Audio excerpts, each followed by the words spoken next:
Selamat malam, eh, Kak Janet dan Kak Rizal. Selamat malam. Untuk suaranya terdengar ya, Kak? Dengar Kak Risa.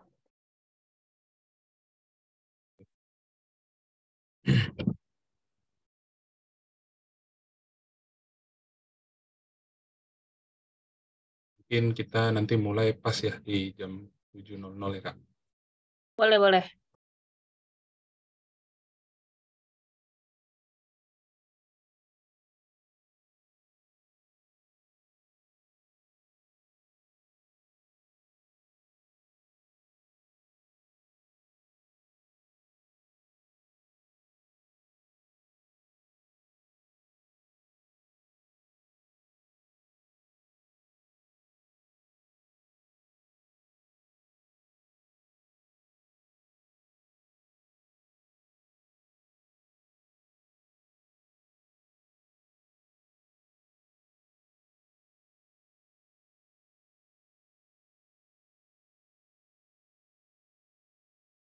Mas Risa, ini jadinya yang interviewernya saya sama siapa ya? Soalnya Fahrizal nggak bisa kan ya? Dia lagi dalam penerbangan. Betul, Kak Janet. Jadi saya sudah tadi hubungin Kak Muhammad Rizal Rusman. Beliau sudah ada di room ini. Oke, baik. Mhm. Oke, mungkin bisa dimulai kali ya, Kak ya. Sudah di jam 7 nih. Boleh, boleh. Oke, mungkin silakan Kak Janet, saya serahkan untuk Oke, baik. Ini Kak Rizalnya udah ada belum? sudah itu di room Kak Rizal Rusman, Muhammad Rizal Rusman. Ya. Hai Kak Rizal.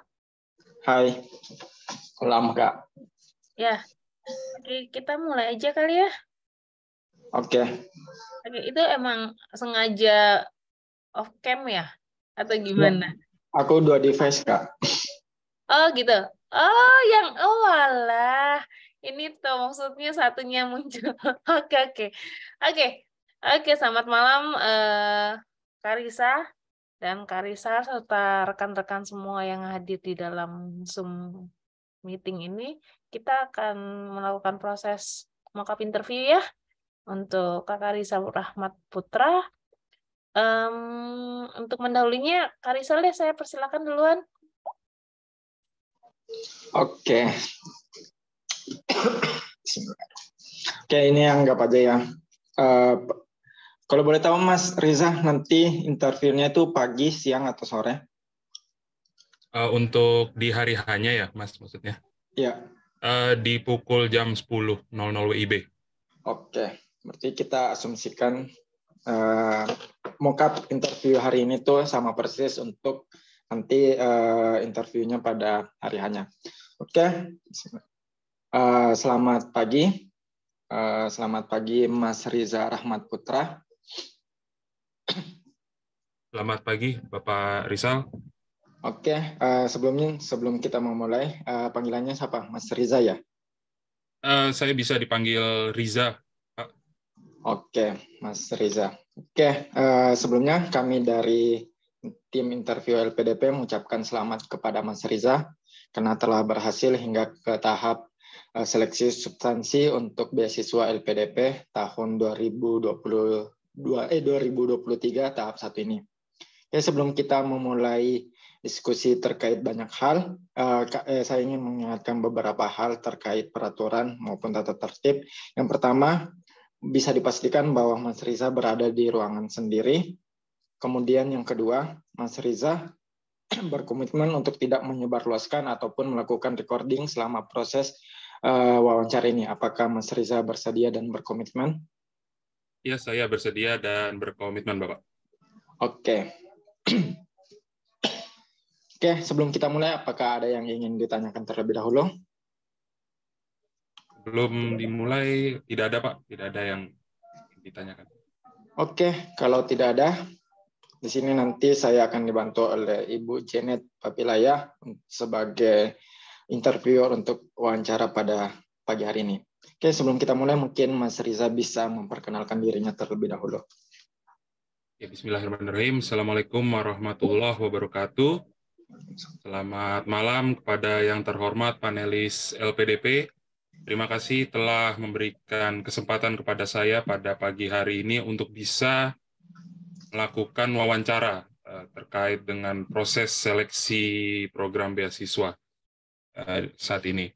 Perkenalkan, nama saya Riza Rahmat Putra. Saya biasa dipanggil Riza. Saya lahir di Jakarta pada tanggal 10 Agustus 1991.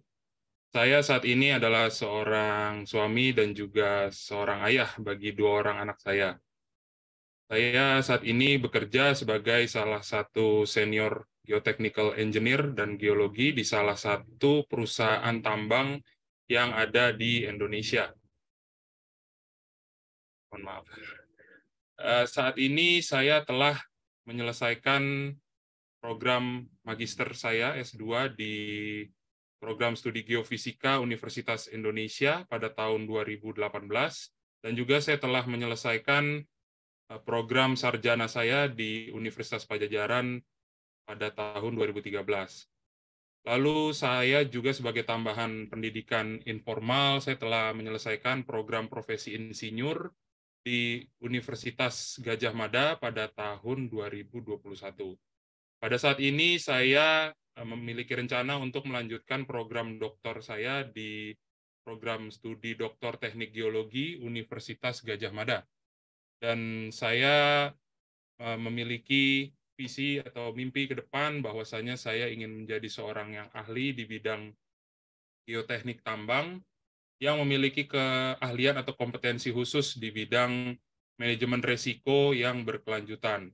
Hal ini dalam upaya saya untuk membantu Indonesia untuk bisa menjadi tempat yang secara investasi bersahabat, terutama kepada perusahaan-perusahaan yang bergerak di bidang industri ekstraktif, sehingga bisa meningkatkan pendapatan Indonesia ke depan dan juga bisa bersaing di era ekonomi hijau yang mengedepankan keberlanjutan dan keramah lingkungan yang ada di dunia nantinya ke depan.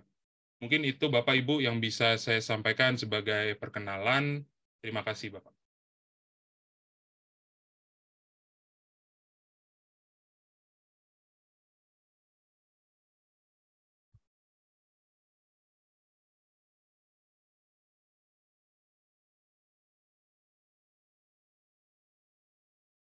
Kayaknya masih ke mute Mas Rizal, mohon maaf. Oke, terima kasih. Ini kan kalau saya lihat di CV-nya kan Mas Riza itu sudah memiliki banyak pengalaman kerja. Sudah banyak memiliki pengalaman kerja. Pertanyaan saya sih simpel, kenapa sih Mas Riza ingin melanjutkan studi ke tingkat yang lebih lanjut lagi? Terima kasih Bapak Rizal atas pertanyaannya terkait dengan mengapa saya ingin melanjutkan studi saya di tingkat doktor terutama. Pertama, saya melihat adanya 2 alasan Bapak.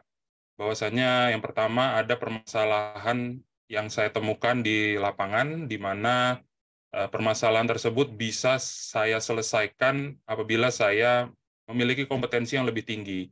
Dan juga saya ingin berkontribusi kepada ilmu pengetahuan, bahwasannya kalau kita lihat dari data yang ada dari Kementerian SDM itu 85% peristiwa yang mengakibatkan korban jiwa di area tambang itu lahir dari peristiwa tanah longsor. Dan juga hampir 100% korban yang terdampak dari tanah longsor di area tambang itu pasti meninggal, Bapak. Nah, di sini saya melihat urgensi tersebut supaya saya bisa melakukan sesuatu hal yang lebih maju lagi seperti itu dengan melakukan manajemen risiko yang lebih advance lagi atau lebih lanjut lagi, Bapak. Itu alasan yang pertama. Lalu juga alasan kedua, melihat bahwasannya Indonesia nanti ke depan akan menghadapi tantangan di era ekonomi hijau atau green economy, di mana keberlanjutan dari sebuah aktivitas ekstraktif tambang itu akan sangat diperhatikan. Dan saya melihat bahwa peluang ini bisa saya manfaatkan dengan keahlian saya, sehingga ke depan saya bisa membantu Indonesia agar menjadi lebih investment friendly, Bapak, sebagai tempat yang ramah akan investasi karena kita telah memiliki komitmen untuk bisa melanjutkan atau melakukan aktivitas pertambangan yang aman dan berkelanjutan, Bapak. Seperti itu, Bapak. Oke, lanjut lagi. Boleh ceritain nggak singkat kondisi real yang Pak Riza alami terkait keberlanjutan di pertambangan ini sudah seperti apa dan gap atau kurangnya itu terletaknya di mana? Mungkin dari tempat bekerjanya sendiri. Ya, terima kasih Bapak Rizal. Jadi yang menjadi perhatian utama saya bahwasanya kegiatan operasional yang ada di lapangan umumnya tempat saya bekerja, Bapak, itu manajemen atau ketika kita ingin melakukan sebuah aktivitas penggalian tambang, itu ketika dilakukan sebuah perencanaan dan dilakukan sebuah eksekusi, di situ ada beberapa kali saya temukan bahwa potensi bahaya longsor itu baru ditemukan mungkin sekitar 2 atau 3 hari sebelum terjadinya longsor. Jadi hanya berdasarkan inspeksi harian yang biasa dilakukan, Bapak. Dari hal tersebut, saya sedikit agak terganggu karena seharusnya setiap bahaya atau potensi resiko itu bisa kita ketahui dengan periode waktu yang jauh lebih awal. Di sini saya melihat beberapa literatur juga yang pernah saya baca, bahwasanya bisa kita lakukan sebuah early warning system yang jauh lebih awal. Saya memiliki konsep, Bapak, dengan apa yang saya lakukan sekarang ini, itu bisa kita prediksi sebuah potensi bahaya geoteknik atau bahaya longsor itu sekitar 3-6 bulan bahkan sebelum terjadinya longsor. Nah, dari sini saya melihat dari beberapa tempat yang pernah saya terjun langsung di lapangan, belum ada satupun yang menerapkan konsep seperti itu. Memang konsep ini adalah konsep yang secara teoretis bisa kita lakukan, dan juga saya yakin dengan konsep tersebut bisa diaplikasikan secara praktis di lapangan, Bapak. Kira-kira seperti itu, Pak Rizal. Oke, lanjut. Nah, kira-kira yang dari tadi permasalahan yang Mas Riza sudah ungkapkan, kira-kira nih letak pendidikan dokter itu dalam membantu untuk menyelesaikan itu di mana posisinya. Kemudian apakah hanya dengan menempuh pendidikan dokter sebagai salah satu solusinya? Apakah bisa juga dengan misalnya pelatihan ataupun workshop yang tidak harus melalui pendidikan dokter? Oke, terima kasih Bapak Rizal. Jadi memang salah satu solusi atau solusi yang paling bisa saya terapkan itu dengan melakukan pendidikan jenjang yang lebih tinggi, karena ada 2 hal, Bapak. Yang pertama, saya bisa berkontribusi secara praktis langsung dengan teori saya, nanti akan saya terapkan di lapangan. Dan yang kedua, saya juga ingin bisa berkontribusi kepada ilmu pengetahuan. Jadi dari beberapa gap analisis yang saya telaah seperti itu ya, saya telah banyak melakukan sistematik literatur review seperti itu, khusus yang membahas terkait manajemen risiko yang berkelanjutan, itu belum ada diterapkan, terutama di pertambangan di Indonesia, Bapak. Jadi 2 hal itulah yang membuat saya yakin bahwa untuk bisa berkontribusi ke depan, itu salah satunya dengan mengikuti program studi doktor, Bapak Rizal. Oke, terima kasih Mas Riza. Kemudian kita lanjut lagi terkait pemilihan program studinya. Di sini kan di CV-nya memilih 3-tiganya program Doktor Teknik Geologi di Universitas Gadjah Mada Indonesia. Nah, pertanyaannya, kenapa Mas Riza itu memilih program Doktor Teknik Geologinya di UGM? Terima kasih, Bapak Rizal. Jadi, terkait pemilihan kenapa saya memilih UGM sebagai tujuan studi saya kelak, ada 2 alasan, Bapak. Yang pertama adalah terkait dengan kurikulum yang ditawarkan, bahwasanya UGM per tahun 2022 itu telah mengeluarkan kurikulum terbaru, di mana kita dimungkinkan untuk melakukan penelitian doktoral by research, Bapak. Jadi di sini dengan total 46 SKS yang harus dilewati oleh mahasiswa, 8 SKS itu merupakan mata kuliah yang bersifat di dalam kelas, Bapak. Dan sisanya 38 SKS itu adalah penelitian. Di sini saya melihat bahwa dengan kebutuhan penelitian saya ke depan akan banyak memakan waktu di lapangan, jadi saya melihat tujuan prodi ini dan dengan kurikulum yang baru bisa memberikan saya waktu lebih untuk bisa melakukan riset di lapangan. Itu alasan yang pertama. Alasan yang kedua terkait dengan saya telah mendapatkan, alhamdulillah telah mendapatkan supervisor Bapak di UGM yang bersedia untuk menjadi calon promotor dan kopromotor, di mana salah satu promotor saya tersebut itu memiliki latar belakang, walaupun dia bekerja di Departemen Teknik Geologi, itu dia memiliki kemampuan atau memiliki basic di bidang teknik sipil, Bapak, untuk geoteknik sipil. Dan di sini saya melihat, saya saya melihat bahwa hal tersebut bisa membantu saya, sangat membantu saya untuk dapat memecahkan permasalahan-permasalahan yang mungkin belum pernah saya alami sebelumnya, Bapak ya. Jadi bisa memberikan wawasan baru untuk promotor saya tersebut, Pak Rizal. Jadi dua hal itu yang mendasari saya kenapa memilih UGM di ketiga pilihan utama saya. Oke, menarik. Berarti untuk program doktoral di Universitas Gadjah Mada untuk teknik geologi ini berbasis riset ya, benar? Betul, Bapak. Oke, mungkin kita akan spesifik terkait risetnya. Sudah ada rencana disertasinya? Boleh jelaskan secara singkat. Oke, terima kasih Bapak. Terkait dengan rencana riset saya akan mengambil topik besar mengenai manajemen risiko bahaya geologi sebagai basis perencanaan tambang terbuka yang berkelanjutan. Ini sesuai dengan apa yang menjadi goal saya di masa yang akan datang. Terkait dengan teknis yang menjadi riset saya ke depan, saya akan mencoba untuk melakukan penelitian mengenai potensi-potensi bahaya yang ada di lingkungan tambang jauh sebelum potensi-potensi bahaya geoteknik yang ada di lingkungan tambang jauh sebelum sebuah longsoran itu ditemukan seperti itu.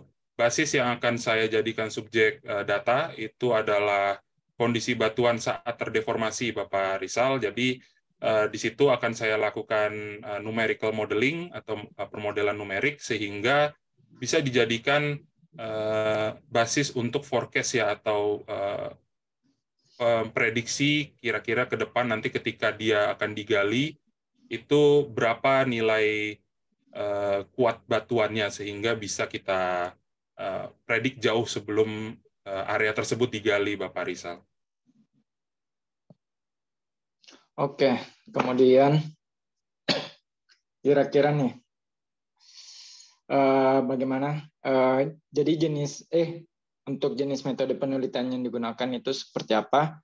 Sama terkait memperoleh datanya itu nanti seperti apa? Apakah Mas Riza akan melakukan survei ke lapangan atau seperti apa? Terima kasih Bapak Rizal. Jadi terkait dengan pertanyaan pertama terkait metode ya Pak ya. Tadi ada dua pertanyaan, kalau boleh saya rangkum. Pertama metode, kedua terkait bagaimana saya nanti akan mengambil data di lapangan. Oke, jadi untuk metode sendiri itu saya akan menerapkan metode kuantitatif dengan prosedur observasi ya Pak ya, observasional dan juga eksperimental seperti itu. Nah, jadi di sini observasi memang saya akan banyak melakukan pengamatan di lapangan. Hal ini penting dilakukan untuk menghindari atau kita mendiferensiasi jenis data nanti ketika data yang diambil itu apakah memang murni karena aktivitas geologi seperti itu secara natural atau dia terjadi akibat adanya operasional pertambangan, dan itu harus saya langsung supervisi di lapangan, Bapak.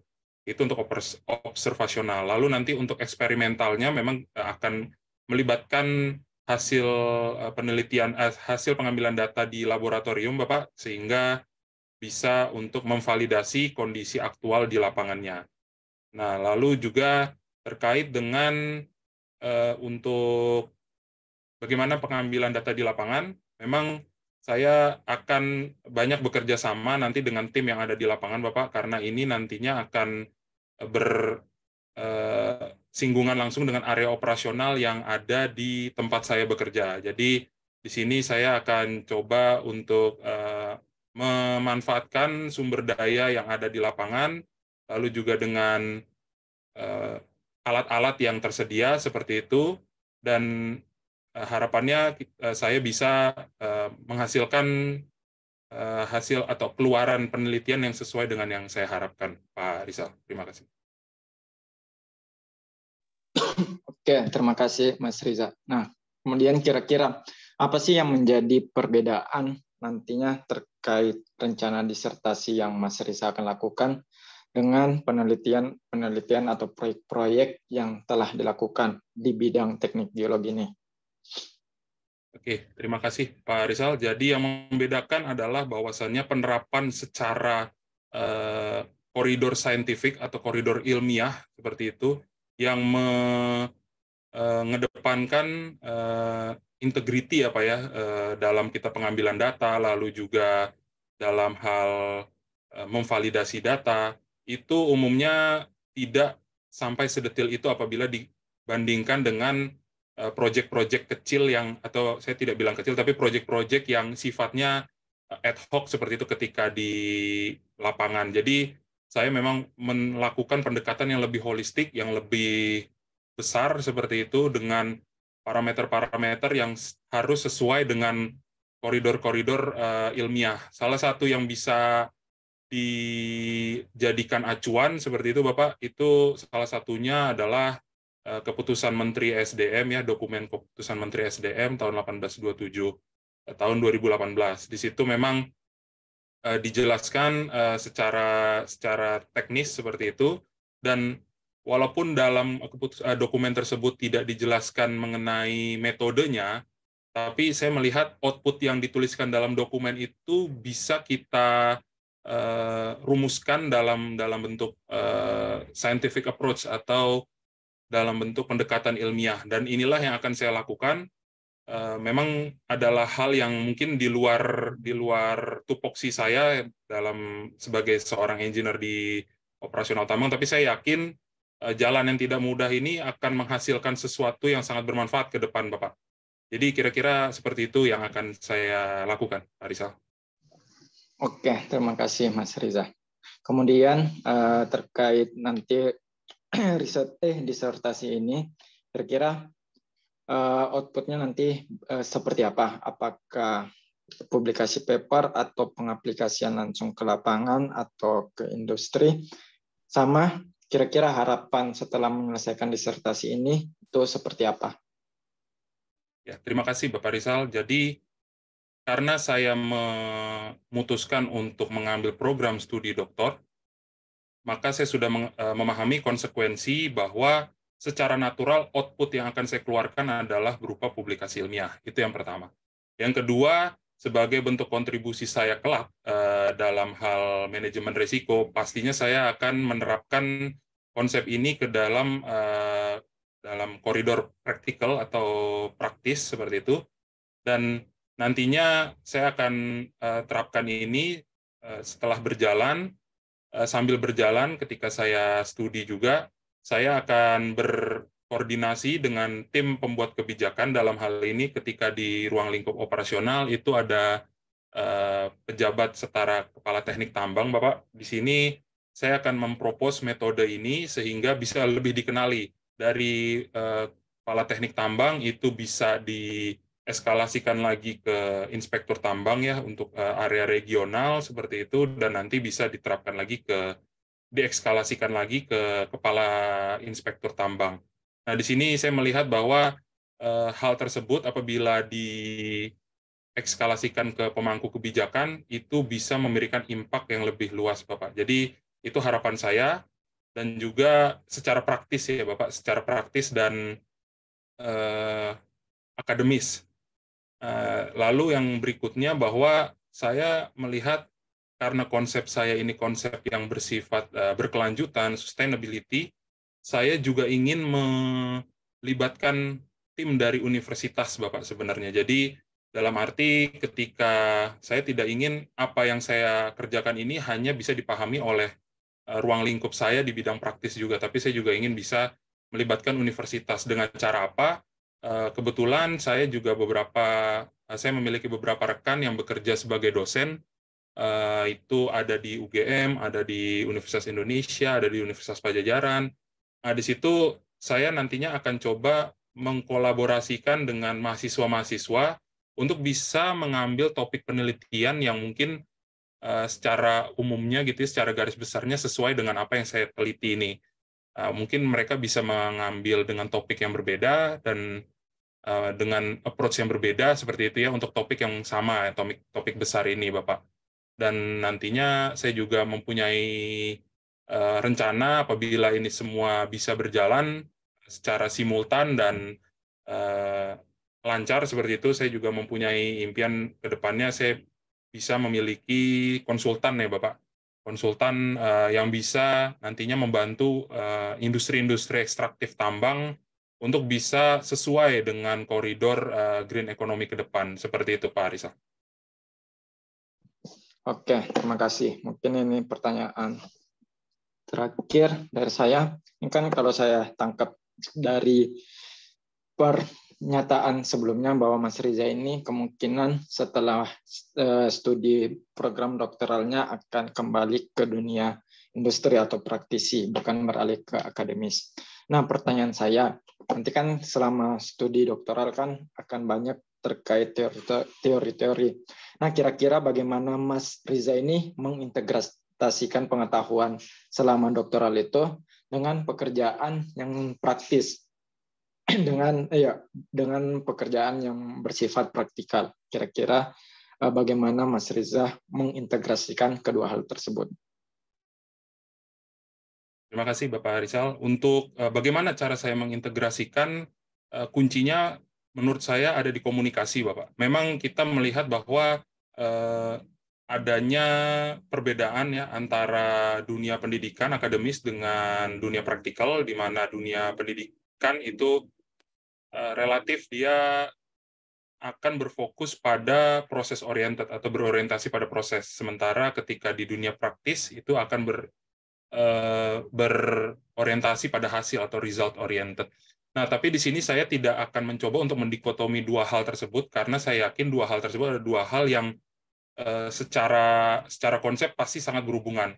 Dan di sini dalam kaitannya dengan dunia akademis itu akan saya gunakan sebagai validator atau validasi bagaimana metode-metode yang digunakan di dunia praktikal itu dia match dengan result oriented yang dikedepankan oleh industri.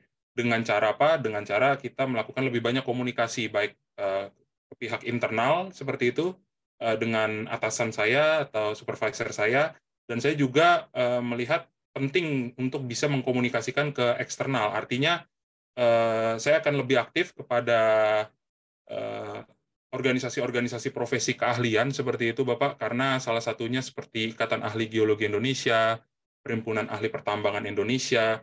Di situ walaupun mereka banyak praktisi, tapi mereka banyak juga akademisi-akademisi. Jadi di sini saya bisa lebih banyak berbaur dengan mereka sehingga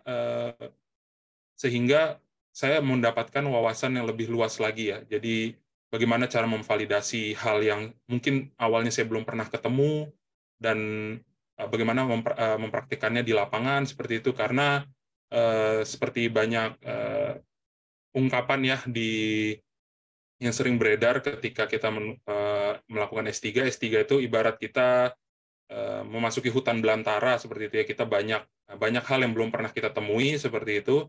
Akan tetapi apabila kita bisa mengedepankan komunikasi yang efektif ke depan, saya yakin hal tersebut bisa istilahnya terpipanisasi gitu Pak, bisa terhubung sehingga bisa membantu saya menyelesaikan apa yang menjadi rencana saya untuk S3, Pak Rizal. Oke, terima kasih Mas Riza. Mungkin cukup sekian dulu Mungkin selanjutnya bisa dilanjutkan sama Ibu Janet.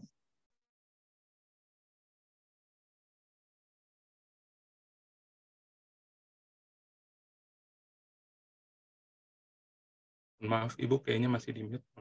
Oke, makasih Mas Rizal. Ini namanya mirip ya, Mas Rizal sama Mas Riza. Bedanya cuma di L. Oke.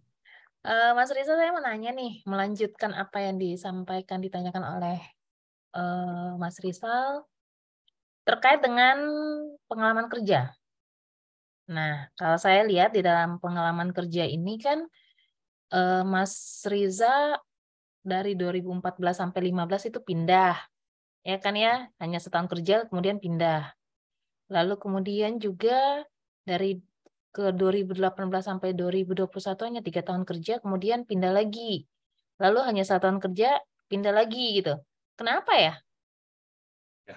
Terima kasih Ibu Janet atas pertanyaannya terkait dengan alasan mengapa saya beberapa kali melakukan pindah kerja seperti itu. Memang pertama yang mendasari itu adalah jujur adalah kebutuhan sebenarnya Bu, kebutuhan secara ekonomi. Jadi memang pada tahun 2014 itu saya baru lulus saat itu ya. Jadi saya mengikuti pekerjaan yang ditawarkan oleh dosen saya ketika itu untuk melakukan beberapa proyek. Lalu juga saat itu saya sempat bekerja juga sebagai research staff di Universitas Indonesia.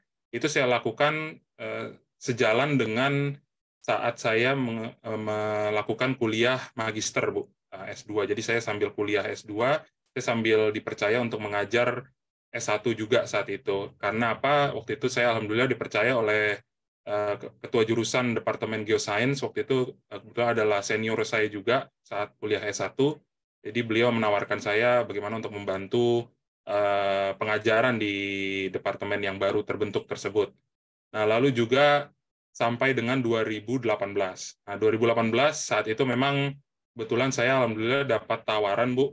Itulah awal karir saya di bidang profesional ya, terutama di bidang geologi, geoteknik tambang. Dan itu berjalan sampai dengan 2021. Nah, kenapa saya resign saat itu tahun 2021?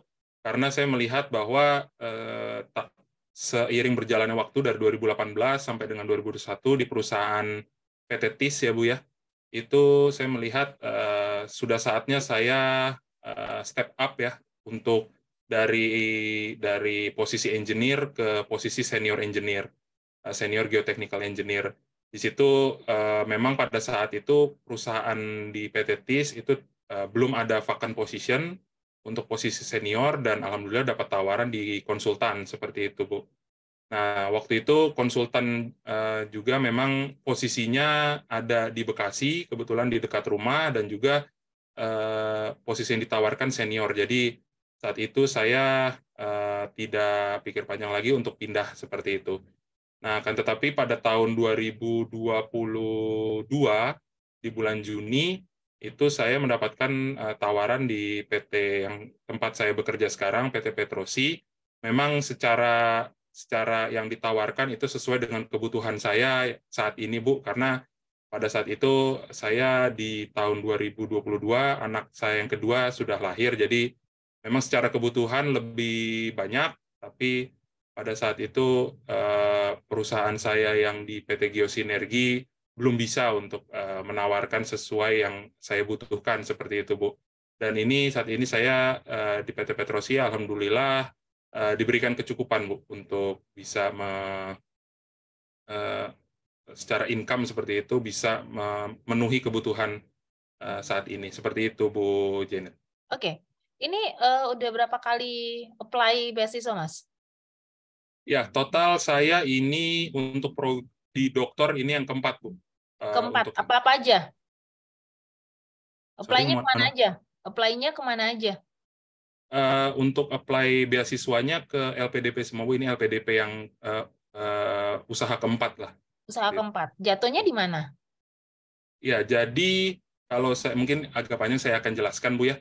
Yang pertama, poin aja jatuhnya tuh di mana? Oke, untuk yang poin pertama untuk percobaan pertama dan kedua itu di wawancara. Nah, lalu yang percobaan ketiga itu waktu itu saya gagalnya di tes bakat skolastik, Bu, karena saat itu terkendala teknis, Bu. Jadi saat itu secara koneksi dan laptop saya tidak support ya pada saat itu. Jadi ya mungkin itu kesalahan yang saya lakukan juga. Jadi saya untuk yang usaha keempat ini alhamdulillah lolos dengan persiapan yang lebih matang sih, seperti itu, Bu. Dengan melihat riwayat pekerjaan karena kebutuhan dan berpindah-pindah juga karena kebutuhan, dan dengan usaha 4 kali mengikuti LPDP dan tidak lolos, itu kan. Lalu sekarang yang menjadi catatan penting sehingga LPDP harus menerima Mas Risa apa? Ya. Terima kasih Ibu Janet. Jadi terkait dengan apa yang menjadi alasan untuk LPDP bisa menerima saya seperti itu, Bu. Pertama, saya melihat bahwa apa yang menjadi solusi yang saya tawarkan ini adalah solusi yang sangat hasil dari pengamatan secara grassroots ya, dari bawah sekali. Jadi solusi ini saya lihat bisa membantu ke depannya untuk Indonesia bisa lebih bersaing ke dalam era ekonomi hijau, Ibu. Itu secara gambar besarnya. Jadi saya melihat bahwa untuk bisa memberikan kontribusi yang seperti hal tersebut itu diperlukan seorang yang bisa memberikan solusi dari benar-benar dari lapangan seperti itu, Bu. Dan itu saya berikan sebagai salah satu solusi yang akan saya tawarkan. Seperti itu, Bu Janet. Ya, maksudnya itu dari segi akademis ya, tapi dari segi personal yang tadi saya tanya, bahwa dalam riwayat pekerjaan itu kan pindah-pindah tuh karena sesuai dengan kebutuhan. Dan LPDP memang kita semua tahu bahwa LPDP itu adalah salah satu beasiswa yang cukup bergengsi dan bisa memenuhi semua kebutuhan. Bahkan S3 pun kan ada jaminan untuk keluarga kan ya. Ada dana untuk keluarganya, LOI-nya untuk keluarga. Nah, kenapa gitu loh LPDP harus menerima Mas Risa? Oke lah, secara akademik Mas Risa sudah punya tata cara berpikir yang cukup baik untuk pendidikan nantinya. Tapi dari segi kualitas kepribadian, kenapa harus LPDP bisa menerima Mas Risa? Ya, terima kasih, Bu. Jadi untuk terkait dengan kualitas diri ya, memang apa yang menjadi latar belakang saya seperti beberapa kali pindah pekerjaan terkait kebutuhan itu memang adalah suatu hal yang saat itu tidak bisa dihindari, Bu. Dan juga untuk terkait dengan apa yang menjadi kelebihan saya itu memang yang bisa saya tawarkan kepada beasiswa bergengsi seperti LPDP itu salah satunya bagaimana saya bisa berkontribusi dari hal yang benar-benar dari bawah seperti itu ya Bu, karena saya melihat kondisi real di lapangan seperti itu. Jadi solusi tersebut saya yakin bisa langsung berdampak kepada area di mana yang menjadi tempat supervisi saya. Dan juga saya melihat bahwa saya memiliki empati kepada kawan-kawan saya di lapangan seperti itu, Bu, dan juga di tempat sekitar saya, bahwasannya saya pernah suatu saat itu diberikan kabar bahwa dari rekan saya itu dia harus menemani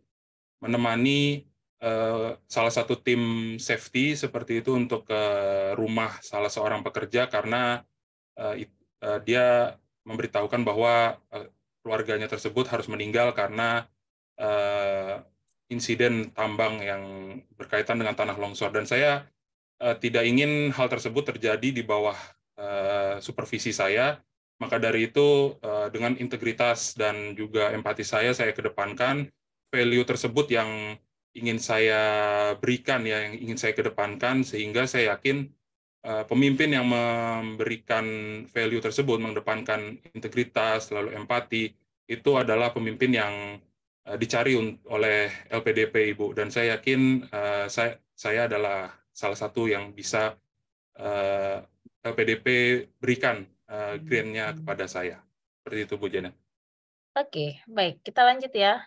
Nah, tadi yang sudah Mas Risa jelaskan ke Mas Rizal bahwa terkait dengan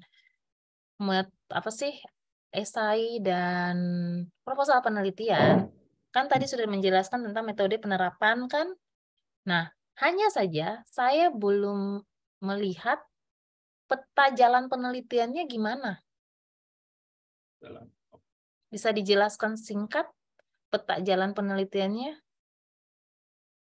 Saya boleh konfirmasi maksud peta jalan penelitian ini step penelitian dari awal sampai akhir, atau nanti setelah penelitian ini lanjutannya seperti apa? Nah, pertanyaan itu yang membuat saya bisa mengambil kesimpulan bahwa Mas Risa belum paham jelas terkait dengan metode serta proposal penelitian yang Mas Risa buat. Kenapa? Karena gini, di dalam proposalnya Mas Risa itu memang sudah ada tuh metodenya, tahun pertama apa, tahun keduanya apa gitu kan ya, tahun ketiga apa. Hanya saja itu tidak menjelaskan secara detail bagaimana tahun pertama itu dibuat. Dia punya metodenya gimana, analisanya gimana, hasil yang ingin dicapainya itu gimana, itu belum ada jelas sama sekali gitu loh. Nah, makanya saya nanya tentang metode peta jalan penelitiannya itu apa gitu. Bisa dijelaskan singkat tentang peta jalan penelitiannya, Mas? Oke, Ibu, terima kasih atas pertanyaan dan konfirmasinya. Jadi terkait dengan peta jalan penelitian dalam hal ini timeline ya, dari tahun pertama, tahun kedua, dan hingga saya nanti lulus. Tahun pertama memang akan lebih banyak bersinggungan dengan aktivitas di kelas yang akan nanti dilakukan di Universitas Gadjah Mada. Lalu juga output-nya nanti saya mempunyai rencana, salah satunya bagaimana saya bisa menelurkan salah satu publikasi yang dalam hal ini berupa sistematik literatur review, Bu. Jadi itu salah satu output-nya. Lalu juga nanti di tahun kedua dan masuk sampai ke tahun ketiga, output yang akan saya hasilkan itu salah satunya adalah bagaimana bisa menyelesaikan ujian progres seperti itu ya, presentasi progres pertama dan kedua. Dan juga ini saya mempunyai plan untuk bisa mendapatkan keluaran output, salah satunya dengan Mas, paham dulu. Yang ditanyakan itu adalah peta jalan penelitian. Dari nantinya penelitiannya Mas, bukan proses Mas kuliah dari tahun pertama sampai dengan tahun terakhir itu. Yang tadi barusan dijelasin itu proses kuliah, bukan peta jalan penelitiannya. Oke, saya coba perbaiki ya Bu ya untuk peta jalan penelitiannya. Jadi secara lini waktu seperti itu. Mas, sorry. Pernah dengar istilah roadmap nggak? Roadmap pernah, Bu. Coba dijelaskan itu. Jadi roadmap itu adalah, ini yang sepemahaman saya, untuk roadmap itu adalah suatu kerangka atau suatu gambaran umum untuk kita bisa mendapatkan hal yang kita inginkan ya Bu ya, dari tahap awal hingga akhirnya nanti kita bisa sesuai dengan apa yang kita rencanakan atau... Nah, coba jelaskannya itu. Tahapan awal sampai tahapan akhir itu gimana? Oke, jadi untuk tahapan awalnya itu memang kita akan banyak lebih bersinggungan terhadap literatur review, sistematik literatur review. Lalu juga nanti kita sambil berjalan akan ada penelitian di lapangan. Penelitian di lapangan ini saya estimasikan akan memakan waktu dalam periode 6 sampai 10 bulan seperti itu, Bu. Nah, ini penelitian ini nantinya akan bersinggungan dengan pengambilan data di lapangan, pengukuran langsung, lalu juga terkait dengan uji laboratorium, melakukan analisa di laboratorium, apa yang dikeluarkan, lalu juga nanti kita akan melakukan numerical modeling atau modelan numeris, perhitungan numeris, sehingga output-nya nanti akan berupa model terintegrasi yang mana nantinya bisa kita gunakan untuk acuan di lapangan dan juga bisa kita publish sebagai salah satu bentuk publikasi yang selama ini yang saya lihat belum ada ya Bu ya. Jadi model ini secara state of the art-nya masih belum ada, sehingga keluaran secara akademis dan praktis bisa saya telurkan seperti itu, Bu Janet. Jadi model pertama, ketika model itu jadi, itu kan sudah jadi model atau masih prototype? Ya, jadi untuk model yang menjadi output ini model yang akan di training seperti itu, hasil akhir dari model training yang saya lakukan selama saya studi nantinya, Bu. Jadi nanti model ini akan digunakan seperti itu untuk bisa diterapkan pada area yang belum tergali dalam periode saya studi nantinya. Jadi nanti maksudnya gini, kamu kan model itu dibuat berdasarkan hasil training berapa kali yang kamu lakukan kan? Betul. Nah, dari hasil training itu langsung dijadikan sebuah model, ataukah harus diuji kelayakannya lagi, ataukah ada prototipenya, ataukah gimana? Soalnya kan kalau untuk sampai sebuah model itu kan harus ada uji kelayakan dan lain sebagainya itu kan ya? Betul, Bu. Jadi gimana? Ya, jadi untuk model yang memang sudah sebagai produk akhirnya, itu nanti memang kan dia dari untuk model akhir yang akan dibuat ini memang dari beberapa training seperti itu, training data yang akan dilakukan selama saya berkuliah seperti itu ya Bu ya. Lalu nanti untuk kelayakannya sendiri memang secara kualitas itu divalidasi dengan kondisi aktual di lapangannya Ibu. Jadi anggapannya ketika kita anggap sudah punya model seperti itu, nah model ini adalah model pra-penambangan, jadi nanti ketika dia dilakukan perencanaan eksekusi di lapangan, itu dia akan bisa dijadikan sebagai acuan. Memang nanti akan ada ketidaksesuaian ya, atau varians antara kondisi aktual di lapangan dengan model yang telah dibuat. Nah, di sini baru bisa kita validasi kira-kira model ini apakah dia itu model yang reliable atau mungkin variansnya cukup besar seperti itu. Nah, di sini sambil berjalan pun ini akan terus kita akan training terus model yang akan kita propose seperti itu. Dan kenapa model ini kita jadikan produk akhir ya dalam studi ini, itu memang karena secara keterbatasan waktu studi kita mempunyai batasan ya Bu ya. Saya mempunyai rencana di sekitar 6-10 bulan untuk bisa mentraining model, sehingga bisa dapat satu model yang akan di-present dalam bentuk publikasi seperti itu. Akan tetapi nanti pada praktikalnya tetap akan kita lakukan training model terus-menerus, Bu. Jadi inilah yang training modelnya itu hanya pakai satu model atau beberapa model? Training satu model. Jadi tadi kamu bilang ada trainingnya dilakukan beberapa kali kan ya? Betul, Bu. Nah, trainingnya ini training apa? Jadi training yang dilakukan ini akan bersinggungan dengan training yang secara aktual di lapangannya ketika sebelum perbandingan antara model yang belum digali dengan model yang sudah digali, Bu.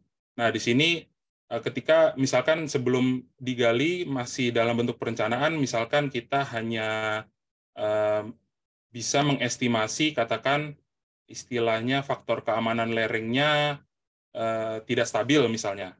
Nah, tetapi ketika aktualnya dilakukan ternyata dia stabil. Nah, di sini akan menjadi input baru, Bu, iterasi baru, sehingga model ini akan terupdate lagi. Nah, ini secara praktisnya nanti akan dilakukan terus-menerus sampai dengan aktivitas pertambangan di area tersebut selesai. Nah, di sini dari hal tersebut, model yang sudah dibentuk inilah yang akan dijadikan acuan nantinya ketika misalkan dalam 6 bulan ke depan atau 3 bulan ke depan, apakah area tersebut ketika digali dengan konfigurasi perencanaan tambangnya, apakah akan aman atau tidak. Kira-kira seperti itu, Bu Janet. Berarti jadi modelnya hanya satu. Modelnya jadi trainingnya satu untuk mendapatkan satu model kan ya? Betul, dengan Ibu. cara eksperimen berulang kali. Nah, berarti validasinya gimana? Ya, untuk validasinya memang nanti sesuai dengan yang ada di kondisi real di lapangannya. Jadi ibaratnya ketika kita punya model itu kan dibentuk sebelum si area itu ditambang seperti itu, digali. Nah, katakan dari model tersebut, apabila misalkan kita gali seperti itu, dia menunjukkan bahwa area tersebut tidak longsor misalkan. Akan tetapi ketika dilakukan penambangan aktualnya, itu justru dia ada indikasi akan longsor. Nah, di sini indikasi ini yang nanti akan coba kita jadikan evaluasi training seperti itu, sehingga nanti untuk estimasi ke depannya itu tidak akan terjadi hal yang serupa seperti itu. Dan saya yakin dengan model ini, walaupun kita mempunyai nantinya ada varian seperti itu, tapi nanti sebagai pembelajaran ke depannya, model tersebut bisa mempredik area mana lagi yang kira-kira ketika digali itu longsor, sehingga kita bisa secara aktualnya bisa dilakukan pencegahan lebih awal. Seperti itu, Bu Janet. Jadi validasinya memang langsung dari aktivitas penggaliannya. Seperti itu. Mas Risa, dengan penjelasan itu, dan kalau saya tarik lagi ke pengalaman pelatihan atau workshop dan pengalaman risetnya Mas Risa, itu kan hanya ada satu ya tentang manajemen risiko untuk pengalaman pelatihan kan ya? Job observation untuk risk management training. Benar kan? Betul. Yang lain Betul, itu tidak ada terkait dengan manajemen risiko. Begitu juga dengan pengalaman risetnya. Ya kan? Nah, yang pertanyaan saya adalah kenapa harus proposalnya itu judulnya itu ingin meneliti itu, dan yang kedua adalah tadi bilang bahwa outputnya itu adalah nanti ada jurnal ya. Biasanya kalau S3 itu kan jurnal internasional terindeks Scopus minimal, ataukah yang sudah terindeks jurnal internasional. Ya kan? Paling tinggi sih Scopus, biasanya Sinta 1, Sinta 2. Nah, kalau berdasarkan hasil outputnya nanti dengan terindeks jurnal internasional, dan Mas Risa pun tidak punya basic pengalaman riset tentang manajemen risiko, lalu kemudian publikasi ilmiah juga ada publikasi ilmiah yang makalah, bukan by riset, itu bagaimana cara Mas Risa meyakinkan diri untuk bisa menyusun artikel ilmiah itu sebagai sebuah artikel yang memang akan layak dipublikasikan di jurnal internasional? Terima kasih Ibu Janet. Jadi memang pengalaman pelatihan saya itu terkait, betul yang tadi Ibu Janet sampaikan, terkait dengan job observation, risk management, dan itu memang sangat minor ya, artinya dibandingkan dengan apa yang akan saya lakukan ini sangat kecil ya ininya untuk skupnya. Akan tetapi begini Bu, mengapa saya mengambil topik ini itu terkait dengan urgensi saya tadi Bu, bahwasannya ketika untuk bisa memberikan suatu value yang lebih kepada rekan-rekan kerja saya di lapangan nanti, itu saya perlu untuk bisa meningkatkan skill set saya dalam hal manajemen risiko ini, sehingga outputnya tadi ya berupa model yang bisa memberikan guidance kepada tim nantinya untuk bisa mempredik lebih awal atau memprediksi lebih awal daripada potensi bahaya longsor.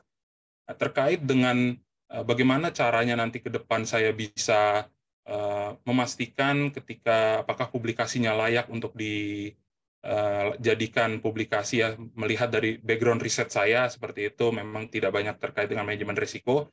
Yang pertama akan saya lakukan adalah ketika saya berkuliah, saya akan menelurkan atau akan membuat publikasi terkait dengan sistematik literatur review terkait dengan manajemen risiko itu Bu. Jadi beberapa literatur yang akan saya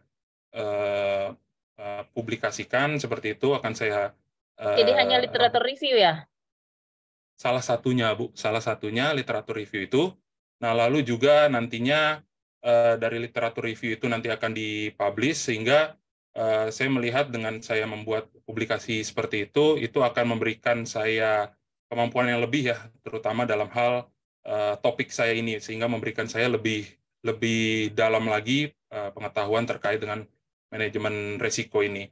Lalu juga nantinya dalam berjalannya waktu ini saya juga banyak akan berkolaborasi atau berdiskusi, terlibat aktif kepada organisasi-organisasi keahlian ya, di mana memang banyak sekali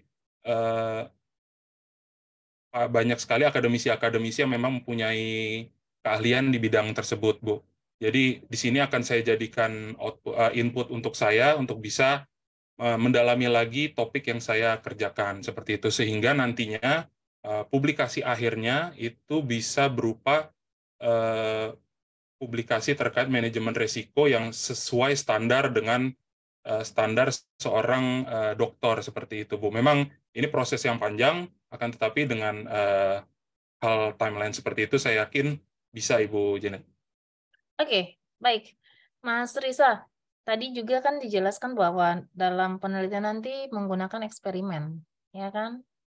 Nah, bukankah eksperimen itu adalah selevel tesis? Dan kalau untuk saya gabungkan dengan pertanyaannya Mbak Fahira, sorry ini Mbak atau masih, kenapa harus S3 gitu loh?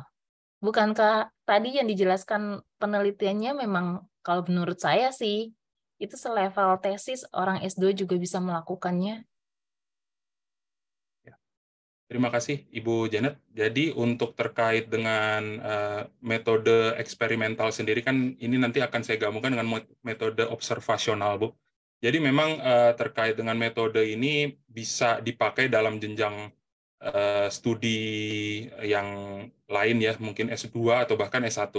Akan tetapi di sini saya melihat adanya novelty atau kebaharuan di mana manajemen resiko ini sendiri memang secara kontinu atau secara sustainable ini belum banyak dilakukan atau belum ada yang melakukan hal ini khusus untuk tambang terbuka. Seperti itu, Bu. Jadi kalau untuk metode ini nanti ke depannya dari hasil diskusi saya dengan promotor, saya yakin akan ada banyak input yang bisa saya kerjakan seperti itu, bisa saya masukkan, sehingga metode-metode ini nanti akan bisa lebih tajam lagi, Bu, kira-kira observasional yang seperti apa, apakah observasional yang memang hanya pengamatan di lapangan saja, atau juga dengan pengolahan data yang mungkin sifatnya spasial dan temporal, mungkin istilahnya seperti itu, Bu. Jadi secara spasial dia terdeteksi, secara temporal, secara waktunya dia juga bisa kita catat seperti itu. Atau nanti untuk eksperimentalnya itu memang secara garis besar eksperimen yang dimaksud mungkin dalam hal eksperimen laboratorium, akan tetapi beberapa data yang akan nanti digunakan itu untuk level S2 atau tesis, saya yakin itu belum ada yang melakukan hal tersebut ya. Salah satunya dengan menggunakan analisa yang pernah saya baca jurnalnya itu dengan analisa imaging ya, seperti itu, analisa imaging dengan algoritma-algoritma tertentu, neural network dan lain sebagainya. Nah, di sini saya melihat dari beberapa publikasi yang pernah dipublish oleh tim geoteknik yang ada di luar negeri seperti itu ya, seperti dari Cina atau dari Australia. Ini memang level yang digunakan metode tersebut adalah metode eksperimental yang sifatnya advance seperti itu, Bu. Dan saya yakin dengan metode yang advance tersebut dan diterapkan ke yang menjadi area penelitian saya ini, itu akan menghasilkan sebuah novelty atau kebaharuan yang bisa saya ajukan sebagai salah satu kontribusi saya ke dunia ilmiah seperti itu, Bu Janet. Oke, baik. Kalau sudah selesai nih, bagaimana kontribusi kamu untuk Indonesia dengan hasil penelitian kamu? Terima kasih, Ibu Janet. Jadi untuk kontribusi saya, itu saya melihat bahwa nantinya model ini atau penelitian saya yang saya lakukan ini harus bisa pertama tahapannya harus bisa saya terapkan secara efektif dan efisien di ruang lingkup kerja saya. Itu yang pertama. Yang kedua, dari hasil penerapan itu segala bentuk input lalu juga variance ya, discrepancies dan lain sebagainya itu bisa saya petakan, lalu harus bisa saya ekskalasikan kepada tim pemangku kebijakan stakeholder. Dalam hal ini seperti kepala teknik tambang yang ada di area operasional saya. Lalu juga dari kepala teknik tambang itu nanti akan saya ajak beliau untuk bisa berkolaborasi, kita bisa menuliskan publikasi di proceeding seperti itu, bahwasanya di area kerja kita sudah menerapkan ABC sesuai dengan apa yang menjadi penelitian saya. Nah, dari situ kita bisa lebih dikenal lagi, kita eskalasikan lagi ke tim yang lebih tinggi, dalam hal ini inspektur tambang dari Kementerian SDM yang ada di wilayah tersebut, bahwasanya ini sudah ada sebuah pekerjaan berbasis ilmiah yang diterapkan di area kerja ini, sehingga harapannya bisa memberikan pengaruh yang lebih luas seperti itu, Bu. Lalu juga nanti bisa kita eskalasikan lagi ke kepala inspektur tambang untuk skala regional, provinsi. Nah, itu nanti akan bisa impact-nya lebih luas lagi. Seperti itu, Bu Janet. Jadi, apakah hasil penelitiannya itu hanya bisa cocok untuk satu wilayah saja, ataukah bisa dari Sabang sampai Merauke bisa menggunakannya? terima kasih, Ibu. Untuk modelnya sendiri, saya yakin secara konseptualnya itu bisa diterapkan di tempat di mana saja. Akan tetapi memang catatannya adalah bahwa kita sebagai negara yang kita tahu secara heritage geologinya itu sangat beragam sekali, bahkan mungkin dari satu tempat ke tempat lain itu karakteristiknya bisa berbeda. Nah, disinilah yang akan nantinya kita terapkan dengan konsep yang seperti saya ajukan dalam penelitian saya, itu nantinya ketika kita diterapkan di tempat yang lain, kira-kira ada hal baru apa lagi nih yang akan terjadi di tempat ini. Nah, itu yang kita akan catat, dan itu akan memberikan pengayaan kepada kita juga bagaimana model ini ternyata diterapkan di sini menghasilkan hal yang demikian. Begitupun juga di tempat yang lainnya. Dan inilah yang membuat saya akan bisa memberikan suatu banyak novelty baru, Bu, case-case baru yang bisa nantinya akan memberikan kontribusi yang lebih lagi kepada secara praktis ya. Dan itu juga saya ingin melibatkan universitas juga, bahwasanya ketika kita bisa menerapkan banyak sekali kebaruan-kebaruan seperti itu, ketika kita bisa terapkan atau kita coba gandeng universitas, kira-kira untuk hal seperti ini apa ya penyebabnya, penelitian-penelitian yang dilakukan oleh mahasiswa-mahasiswa nantinya itu bisa memberikan sebuah gambaran baru. Jadi ini topiknya walaupun berbicara mengenai sustainability atau keberlanjutan secara operasional tambang, tapi juga bisa berkelanjutan secara konsep yang bisa di input dari mahasiswa-mahasiswa yang mungkin nanti akan melakukan riset di hal yang serupa, Ibu. Oke, baik. Seperti itu. Oke. Kita lanjut ya, Mas ya. Mas sudah menikah kan? Sudah, Ibu. Sudah. Sudah. Istri bekerja? Alhamdulillah bekerja, Bu. Oke.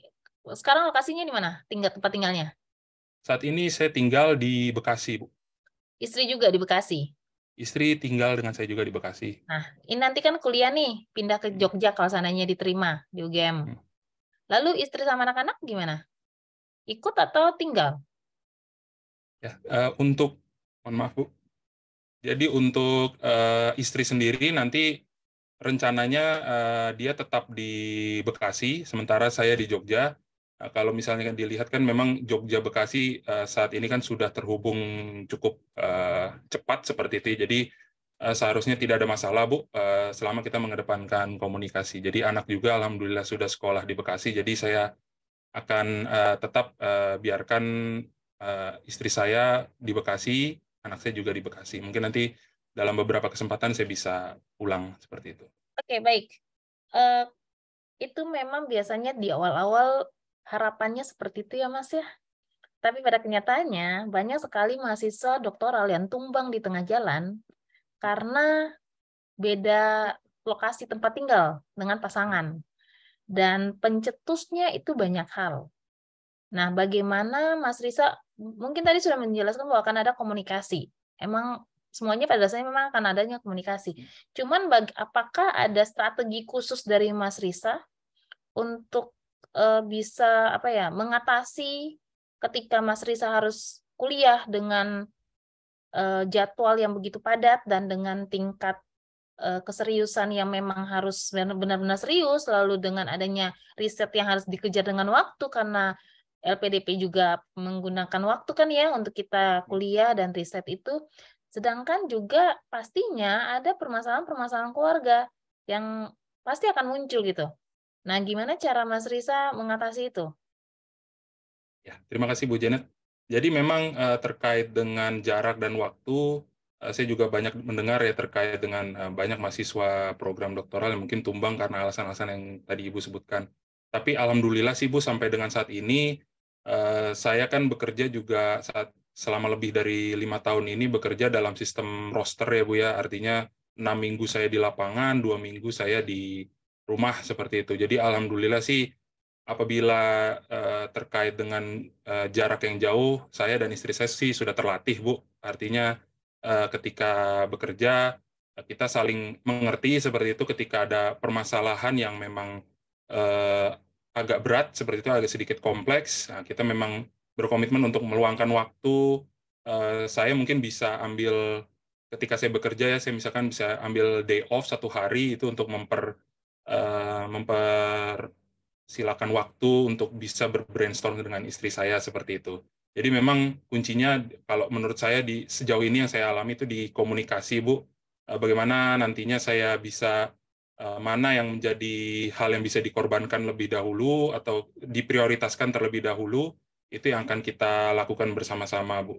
Jadi alhamdulillah sih saya sudah terlatih, Bu ya, saya dan istri saya untuk berjauhan seperti itu. Biasa saya kadang pindah di Kalimantan, lalu juga ke Sulawesi, pernah ke Halmahera juga. Alhamdulillah sih, kalau untuk dari Bekasi ke Jogja, insya Allah tidak ada masalah, Bu. Berencanakan punya anak lagi nggak? Saat ini enggak, Bu. Saat ini sudah 2, Saat ini jadi nggak. Berarti kalau dalam masa studi akan ada? oh enggak, Bu. Saat ini memang rencana saya dan istri saya 2 anak cukup, Bu. Oke, berarti karena gini, banyak juga yang ketika studi itu ada pasangannya yang hamil atau dia sendiri yang hamil. Dan itu sangat mempengaruhi proses perkuliahan. Ya, jadi kalau memang benar-benar kekeh nggak ada, akan ada tambahan lagi, ya berusaha untuk itu. Jangan sampai di awal sudah bilang tidak akan ada lagi, tapi kenyataannya nanti ke depan kita nggak tahu kan ya apa yang terjadi. Tapi diusahakan untuk tetap mempertahankan itu. Oke, saya rasa saya untuk sementara cukup, Mas Rizal. Kalau mau nambah? Oke, terima kasih Bu Janet. Mungkin saya nambah 2 pertanyaan aja sih singkat. Nah, terkait apa? Terkait ini terkait rencana setelah program doktoralnya, kalau saya tangkapkan Masnya akan kembali ke industri nih. Kemudian kalau nggak salah dari rencana disertasinya itu akan menghasilkan sebuah output berupa intervensi terbaik terhadap pemangku kebijakan ataupun pelaku industri. Nah, kira-kira sudah ada tidak langkah-langkah bagaimana Mas Riza meyakinkan bahwa pemangku-pemangku kebijakan ataupun pemangku-pemangku industri itu akan mengikuti apa yang Mas Riza harapkan dari output disertasinya? Terima kasih Pak Rizal. Jadi ini terkait dengan bagaimana meyakinkan ya pemangku-pemangku kebijakan seperti itu ya. Memang kalau untuk yang sekarang, karena memang tahapan perkuliahan saya ini belum dimulai, jadi meyakinkan topik disertasi ini kepada pemangku kebijakan mungkin belum, Bapak. Akan tetapi metode nantinya itu akan sama dengan apa yang saya lakukan sampai dengan saat ini. Yang pertama kali, yang paling penting menurut saya adalah bagaimana saya membangun trust kepada mereka. Mereka percaya dengan saya, dengan apa yang menjadi rekomendasi teknis dan lain sebagainya, sehingga mereka mempercayai kompetensi keahlian saya. Nah, di sini pernah saya lakukan juga dalam pengalaman profesional saya ketika saya meyakinkan seorang kepala teknik tambang di Kalimantan itu bahwa sebenarnya area Bapak ini aman loh untuk dilakukan sebuah improvement seperti itu untuk menambah volume timbunan. Itu salah satu contohnya, Pak.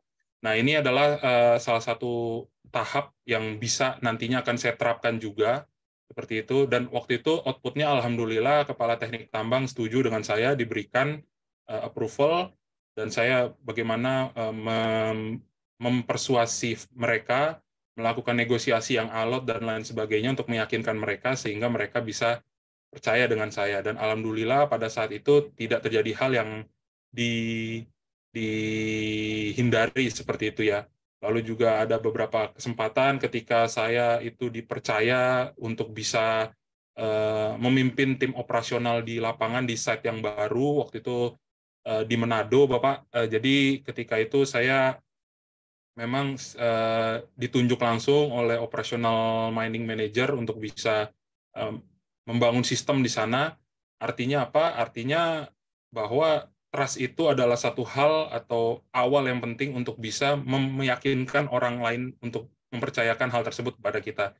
Hal ini akan saya coba terapkan nantinya, bagaimana konteks penelitian S3 saya bisa diterapkan dalam ruang lingkup yang lebih luas lagi. Dalam hal ini saya saat bekerja di PT Petrosi ini saya sudah memiliki beberapa rekan dari penanggung jawab operasional, lalu juga kepala teknik tambang, itu saya coba untuk membangun trust dengan mereka, memberikan mereka guidance atau arahan kira-kira yang secara geoteknik ini yang tidak longsor seperti apa, dan itu harus bisa dibuktikan dan divalidasi dengan kondisi aktualnya di lapangan. Karena itu tadi kita tidak bisa, kalau di lapangan, kondisi operasional di lapangan, kita tidak bisa main-main dengan isu longsor ini, karena itu tadi data terakhir itu banyak menyebutkan korban terdampak longsor di area tambang itu pasti meninggal ya, hampir 100%. Jadi kadang justru malah saya bisa lebih dalam tanda kutip itu bisa lebih galak lah daripada, padahal mereka itu levelnya kepala teknik tambang, karena bagi saya untuk masalah keselamatan itu nggak ada neko-neko ya. Jadi artinya mau lawan bicara saya itu levelnya kepala teknik tambang, tapi kalau yang saya yakini itu adalah hal yang tidak aman bagi pekerja, itulah yang akan saya kedepankan, Pak Rizal. Jadi intinya adalah trust yang akan saya bangun dulu, seperti itu, Pak Rizal. Oke, terakhir nih. Setelah selesai S3, berarti Mas Riza ini akan kembali ke pekerjaan sebelumnya, atau bagaimana? Betul, Pak Rizal.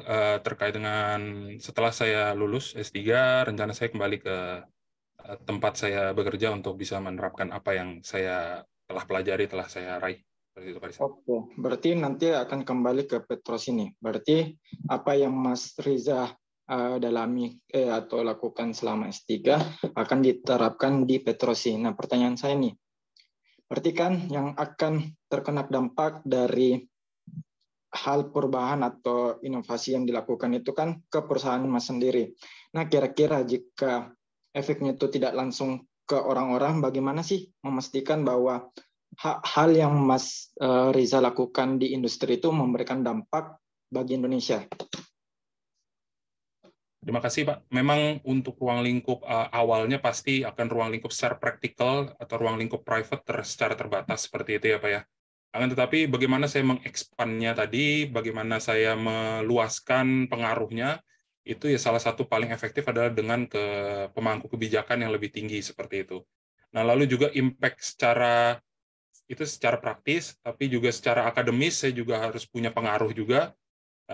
Dengan cara apa? Dengan cara saya menggandeng universitas dari rekan-rekan dosen yang saya kenal seperti itu di Universitas Indonesia, di Institut Teknologi Sumatera, karena dari beberapa pengalaman seperti saya suka memberikan seminar-seminar dan lain sebagainya, banyak dosen-dosen yang tertarik untuk bisa berkolaborasi seperti itu ya, atau melakukan joint research seperti itu, dan ingin melibatkan mahasiswanya untuk bisa meneliti topik di bidang disiplin ilmu ini, Pak Rizal. Jadi baik secara konteks praktis dan akademis, saya yakin apa yang saya lakukan ini mempunyai impact yang bisa dieskalasi secara terus-menerus ya. Walaupun memang butuh proses, akan tetapi dengan pace yang konsisten, saya yakin impact-nya akan meluas dengan simultan seperti itu, Pak Rizal. Oke, mungkin satu lagi terakhir. Nah, kalau dilihat dari posisinya kan, kalau kembali ke perusahaan sebelumnya, berarti akan tetap di posisi senior geotechnical engineering and geologi atau ada perubahan? Ya, jadi untuk terkait dengan posisi ini karena saya bergerak di bidang private sector, jadi memang semua tergantung dari performance ya. Jadi memang tidak ada tidak ada yang bisa menjamin mungkin nanti ketika balik apakah saya langsung naik jabatan atau seperti apa. Tapi itu bukan fokus saya saat ini, Pak Rizal, karena memang fokus saya saat ini adalah bagaimana saya menginvestasikan waktu saya, pengetahuan saya itu ya untuk bisa scale up ya, meningkatkan set skill saya itu supaya bisa lebih dalam lagi, lebih tajam lagi seperti itu, Pak Rizal. Jadi untuk terkait promosi jabatan itu saat ini belum menjadi fokus saya, Pak Rizal. Oke, mungkin pertanyaan saya bukan hal itu, tapi kan misalnya nih, kalau kembali masih dengan posisi yang sama ataupun entah ada perubahan posisi. Nah, kira-kira nih, bagaimana sih dengan posisi yang nantinya Mas Riza dapatkan untuk meyakinkan nih pihak regulator? Karena kan kita tahu bahwa posisi Mas Riza itu masih ada di atasnya, yang masih ada yang memimpin seperti KTT. Nah, bagaimana bisa Mas Riza itu memberikan intervensi ke regulatornya, walaupun posisinya bukan sebagai kepala teknik tambangnya ataupun kepala inspektur tambangnya. Oke, terima kasih Pak Rizal. Jadi terkait dengan intervensi yang akan saya lakukan, pastinya banyak akan saya lakukan komunikasi dengan pejabat terkait saat ini yang paling dekat yang bisa saya approach atau saya dekati itu adalah kepala teknik tambang. Saat ini alhamdulillah memang beberapa pejabat kepala teknik tambang itu sering berdiskusi dengan saya, dan ini salah satu hal yang bisa saya jadikan awal seperti itu ya, awal intervensi nantinya bagaimana kita bisa melakukan terobosan sesuai dengan topik penelitian saya ini, Pak. Jadi memang ketika kita nantinya akan melakukan intervensi, kita perlu waktu seperti itu, dan waktu ini yang saya susun dalam sekitar 5 tahun berjalan ini, 5 tahun berjalan, salah satunya adalah menyelesaikan perkuliahan, lalu juga sambil itu juga kita bisa melakukan banyak riset-riset yang melibatkan kepala teknik tambangnya langsung seperti itu, Pak. Dengan validasi-validasi yang ada di lapangan, diskusi yang produktif, saya yakin bisa intervensi itu bisa berjalan, Pak Rizal. Oke, mungkin cukup sekian dari saya. Ada tambahan dari Mbak Janet? Saya cukup Mas Rizal. Oke. Kalau tidak ada pertanyaan lagi, mungkin Mas Riza bisa memberikan closing statement. Terima kasih Pak Rizal, Bu Janet atas kesempatan yang telah diberikan kepada saya. Saya Riza Rahmat Putra, saya yakin apa yang menjadi solusi yang saya tawarkan adalah solusi yang merupakan lahir dari pengamatan saya di grassroots ya, di bawah sekali, terkait dengan permasalahan-permasalahan yang ada.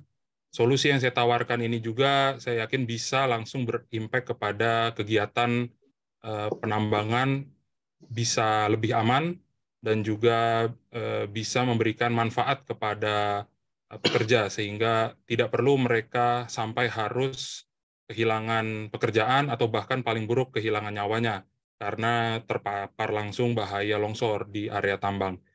Nah, dari sini saya melihat juga bahwa apa yang menjadi value yang saya kedepankan terkait dengan pengamatan langsung di lapangan, empati yang saya kedepankan, integritas yang saya selalu junjung tinggi, itu adalah value yang harus dilahirkan dari seorang pemimpin yang tangguh seperti itu ya. Dan saya tahu juga LPDP mencari seorang pemimpin yang bisa memberikan solusi bahkan sekecil apapun untuk bisa menyelesaikan permasalahan yang ada di Indonesia.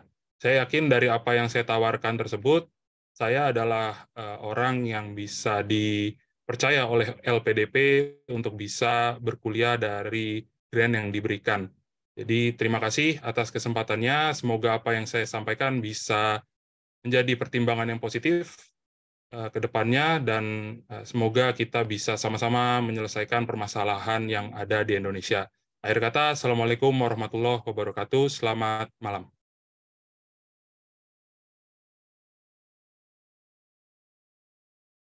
Oke.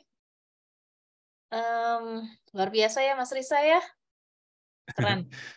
Oke. Bu, mohon maaf saya boleh sambil minum dulu. Silakan diminum dulu. Maaf ya. Udah kerongkongannya kering ya.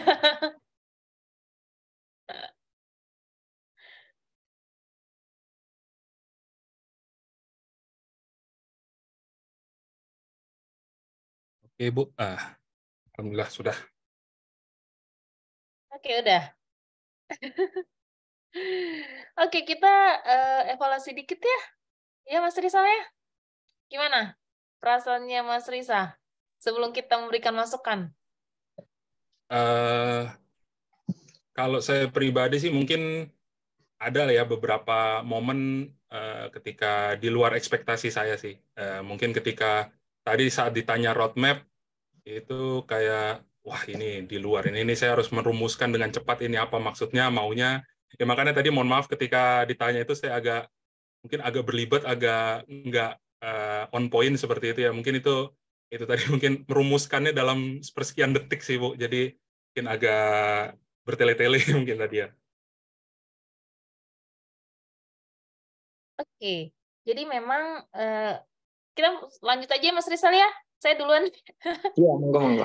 Oke, jadi memang pertama yang saya mau sampaikan ke Mas Risa bahwa saya apresiasi bahwa Mas Risa bisa dengan begitu begitu tenang dan juga begitu diplomatis untuk menjelaskan semua hal, semua pertanyaan-pertanyaan yang disampaikan oleh saya sama Mas Rizal yang notabene kita mock-up-nya sebagai interviewer ya. Nah, tapi Mas Risa itu berbicaranya menjelaskan terlalu bertele-tele, Mas. Muter tuh kemana-mana gitu. Enggak ada, menurutku lebih baik Mas Risa menjelaskan singkat, padat, dan jelas gitu. Kenapa? Karena ketika pada saat wawancara itu waktu kita hanya 30 menit. Gitu loh. Jangan sampai ketika sedang menjelaskan itu langsung dipotong sama interviewer. Makanya tadi saya sengaja potong gitu loh. Itu karena kalau seandainya dipotong sama si interviewer itu kita udah dapat nilainya itu udah minus gitu. Ya, jadi usahakan untuk menggunakan waktu 30 menit itu dijelaskan secara cepat, tepat, dan singkat. Ya, itu. Lalu kemudian memang ada beberapa pertanyaan yang menurut saya Mas Risa belum siap.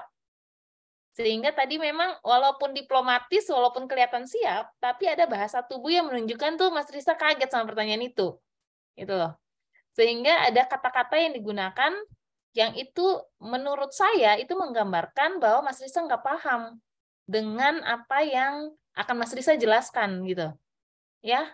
Jadi kayak tadi roadmap penelitian memang banyak sih, aku mock up juga banyak yang nanya, aku nanya tentang peta penelitian atau roadmap penelitian itu banyak nggak siap. Padahal sebenarnya itu adalah landasan fondasi kita sebagai mahasiswa doktoral dalam melakukan penelitian nantinya. Nah, makanya itu disiapkan aja dulu, Mas. Karena kalau berdasarkan proposal yang dari paper base yang sudah dikirim buat kita CV-nya ini, itu nggak jelas arah penelitiannya gimana, step by step-nya gimana gitu. Itu kalau menurut aku ya, tapi alangkah baiknya untuk Mas Risa mempersiapkan itu supaya lebih detail. Walaupun memang nggak tertulis di sini, tapi kalau seandainya ketika ditanya, itu penjelasannya detail gitu. Ya, itu mungkin Mas Risa silakan Mas. Oke, terima kasih. Mungkin saya sedikit nambahin aja.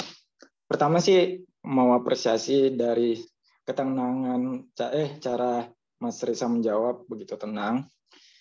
Kemudian untuk perbaikan-perbaikannya sih yang tadi hampir sama Kak Janet. Terkait cara jawabnya masih mutar-mutar. Ada beberapa pertanyaan cobanya mutar, sama ada penjelasan yang berulang. Kalau nggak salah tadi yang poin-poin Mas Riza udah ucapin 1-2, kemudian dibalikin lagi 1-2. Padahal kan udah dijelasin. Menurut saya sih Mas Riza itu bingung menutup kalimatnya gimana caranya. Jadi kayak mau menjelasin lagi, kayak terkesan mau menjelasin lagi. Jadi Mas Riza bingungnya cuma di akhir kalimatnya menurutku. Jadi saranku sih buat poin-poin aja Mas. Jadi biar nanti kalau pertanyaan ini poinnya ini. Jadi biar ada grand map-nya untuk kalau pertanyaan ini jawabnya ini aja, biar nggak kemana-mana menurut saya. Kemudian terkait apa lagi ya? Terkait substansi, jawabnya sih yang terkait ini masalah apakah butuh S3 sebagai intervensi untuk sebuah kebijakan. Itu yang menurut saya sih belum kena di saya. Secara menurut saya, apalagi kan di dunia industri ya, Mas Riza. Walaupun ya mungkin kelemahannya sih di desain terkait penelitiannya. Jadi belum spesifik mau ke arah mana. Mungkin sudah ada arahnya, tapi selama interview ini saya nggak nangkap mau ke arah mana.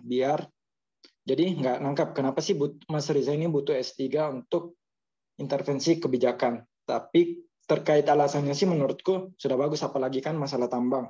Alasannya itu gap industri sama ilmu pengetahuan. Kalau saya sih masalah alasannya sudah bagus, tapi kenapa sih harus S3? Apakah S2 itu nggak cukup buat intervensi sebuah kebijakan ke pemangku kebijakan? Menurut saya sih S2 sudah bisa sebenarnya, tapi yang perlu diangkat kenapa harus S3? Menurut saya itu yang masih belum terlihat di wawancara ini, Mas. Oke, itu sih dari saya. Oke, iya. Mas Rizal, ya itu tadi saya setuju dengan masukan dari Mas Rizal. Kenapa harus S3 gitu loh? Walaupun di praktisi ya, tapi kenapa harus S3 gitu. Nah, lalu juga terkait dengan metode penelitian, Mas. Kita kan S3 itu kan beda sama disertasi itu kan hasilnya beda sama tesis kan ya? Nah, disertasi itu kan harus menghasilkan kebaharuan ilmu. Nah, yang dari tadi dijelaskan oleh Mas Risa itu belum kelihatan tuh kebaharuannya tuh apa gitu. Kenapa belum kelihatan? Karena penjelasannya itu muter-muter ya. Nggak jelas bahwa nanti hasilnya itu apa. Memang benar bahwa tadi dijelaskan tuh ada menerapkan konsep ke dalam koridor praktis yang notabene itu belum pernah, ya kan? Belum pernah dilakukan oleh peneliti-peneliti lain atau orang lain. Namun belum pernah itu dalam hal yang kayak gimana gitu loh.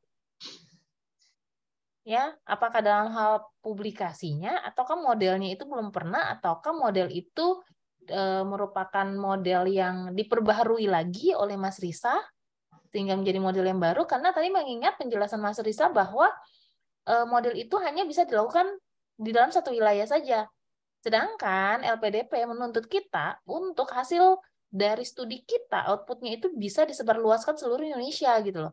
Artinya bahwa itu sudah bisa layak dipakai oleh masyarakat Indonesia. Nah, oleh karena itu mungkin nanti pertimbangan-pertimbangan apa ya, perbedaan struktur geologi per wilayah itu menjadi salah satu pertimbangan juga, Mas, ketika nanti melakukan disertasi, penelitian disertasi itu. Tuh. Ya. Lalu kemudian juga ini ada pertanyaan dari Mas Lailin terkait dengan sejauh mana kiranya wawancara mengulik terkait metode penelitian. Jadi gini, teman-teman. Dalam interview LPDP itu 3 orang ya. Saya nggak tahu kalau Mas Rizal dapatnya 3 orang atau 2 orang kemarin. 3 juga. 3. Nah, 3 orang. 3 orang itu dari LPDP, lalu kemudian satunya dari akademisi, dan satunya lagi dari psikolog. Nah, biasanya yang ngulik paling banyak tentang metodologi penelitian ini adalah di akademisi, gitu loh. Kalau orang LPDP itu mereka hanya menilai selayak manakah LPDP menerima teman-teman untuk menjadi awardee gitu. Tapi yang untuk mengulik tentang proposal kita, itu diulik atas bawah kiri kanan dan dilebur jadi satu, wah itu tuh orang akademisi gitu loh. Jadi memang teman-teman harus benar-benar mempersiapkan diri, apalagi untuk yang doktoral ya. untuk proposal penelitiannya benar-benar harus siap gitu loh. Karena gini, logikanya adalah ketika seseorang masuk ke tahap S3 doktoral, berarti dia itu bukan lagi orang yang baru untuk melakukan penelitian. Artinya mereka-mereka ini adalah orang-orang yang sudah matang dalam melakukan penelitian. Sehingga proposal penelitian juga itu harus matang. Jadi ketika itu harapan dari LPDP sih. Benar kan ya Mas Rizal ya?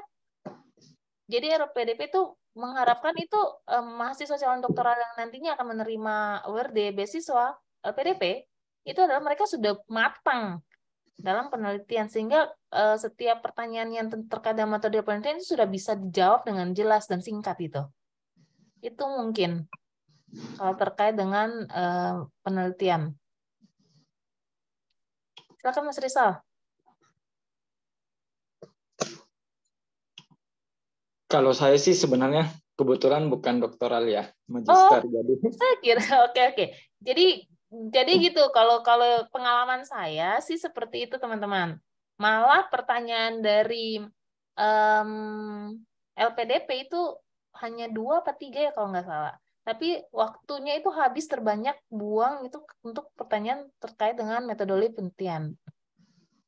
Oleh karena itu teman-teman harus benar-benar siap dengan proposal itu gitu. Dan jangan lupa bahwa psikolog yang pewawancara psikolognya itu dia sangat jeli melihat boleh nih kalau Mas Lelen mau on mic boleh nanti. Kalau psikolog itu dia melihat benang merah teman-teman, benang merah antara riwayat pekerjaan, riwayat riset, kemudian publikasi yang sudah dilakukan sama proposal disertasi nantinya. Itu dia lihat benang merahnya. Jadi teman-teman kalau memang yang doktoral itu teman-teman coba pastikan bahwa itu ada satu titik yang menjadi benang merah bagi semua itu. Sehingga itu dia memperkuat riset proposal teman-teman. Ya.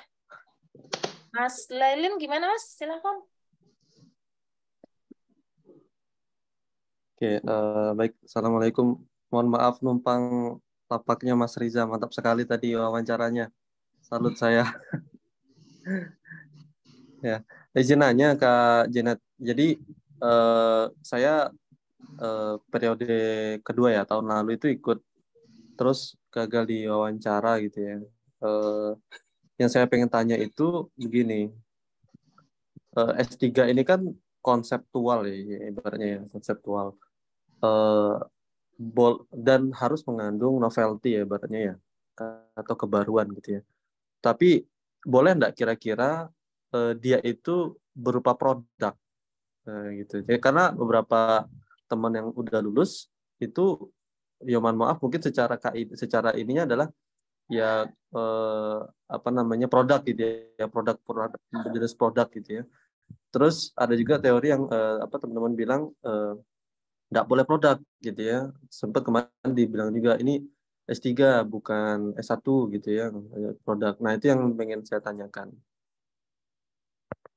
Oke, jadi gini, S3 itu memang harus menelurkan teori baru, gitu kan ya. Itu wajib.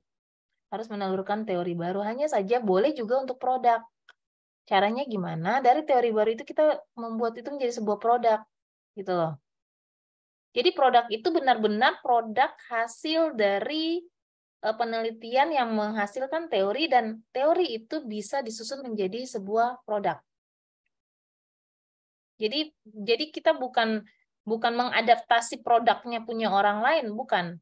Ataukah mengadaptasi produk hasil dari penelitian orang lain, bukan. Tapi kita menghasilkan itu tadi teori baru dan menghasilkan dan dilanjutkan dengan produk. Entah itu produknya dalam bentuk apa, bentuk dalam model, bentuk dalam intervensi, bentuk dalam desain, terserah whatever apapun itu. Tapi yang pasti itu produk itu orisinalnya kita, mengandung novelty. Itu. Gitu Mas. Kalau sepengetahuan aku sih, karena memang banyak beberapa teman juga yang hasilnya produk kok, tapi produk itu memang teorinya teori ground-nya mereka gitu. Bisakah menerima penjelasan saya, Mas Lelin?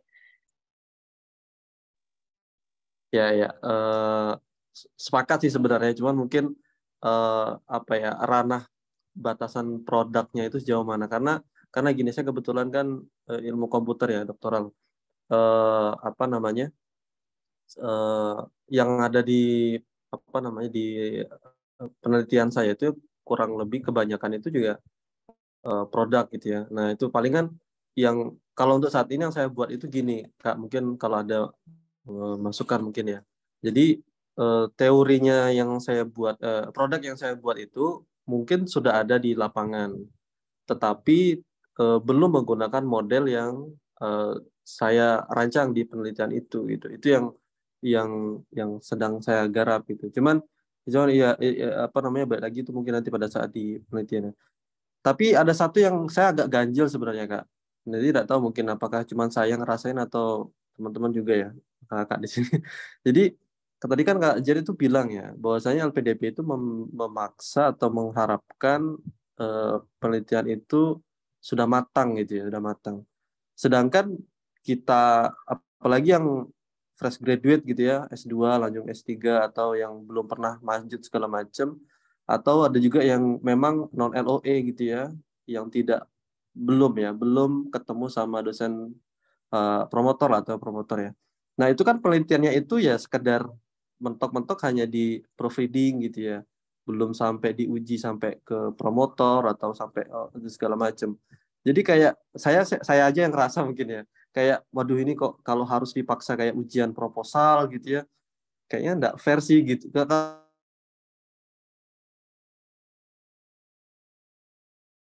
Kalau saya ngerasa gitu sebenarnya. Oke, jadi gini Mas Lailin, bukan seperti ujian proposal gitu kan, cuman konsep berpikirnya gini, ketika seseorang dia meng-apply ke S3, itu kan outputnya minimal harus publikasi jurnal internasional, minimal. Ya kan? Nah, untuk sampai ke situ nggak gampang dan harus ada basic-basicnya. Nah, oleh karena itu LPDP itu berharap bahwa teman-teman yang nanti mencalonkan diri untuk mahasiswa doktoral ini, mereka sudah matang secara cara berpikir, alur berpikir ilmiah itu sudah ada gitu loh Mas. Bukan lagi seperti anak kecil, istilahnya seperti anak kecil yang harus belajar makan lagi, udah enggak. Jadi alur berpikirnya itu udah matang. Oleh karena itu, alur berpikir dalam proposalnya juga dia harus mampu menjelaskan secara runut gitu loh, secara ilmiah gitu. Itu yang diharapkan dari PDP, bukan harus emang benar kalau seandainya seperti ujian proposal itu agak-agak nggak fair memang, tapi yang diharapkan itu minimal cara berpikir kita itu runut secara ilmiah gitu Mas. Itu sih yang diharapkan oleh mereka. Memang sih proposal kita kan masih banyak kurangnya kan ya, karena belum pernah bimbingan sama promotor, calon promotor dan lain sebagainya itu. Tapi kan minimal kita tahu tuh arahnya nanti kemana, arah penelitian kita gimana, cara kita meneliti nanti gimana, pakai analisa datanya gimana, lalu cara pengumpulan datanya gimana, itu minimal kan kita harus tahu gitu. Dan itu harus bisa dijelaskan secara baik. Gitu Mas. Itu sih. Terima kasih Kak, sukses Kak Riza. Kak Risa gimana? Ayo.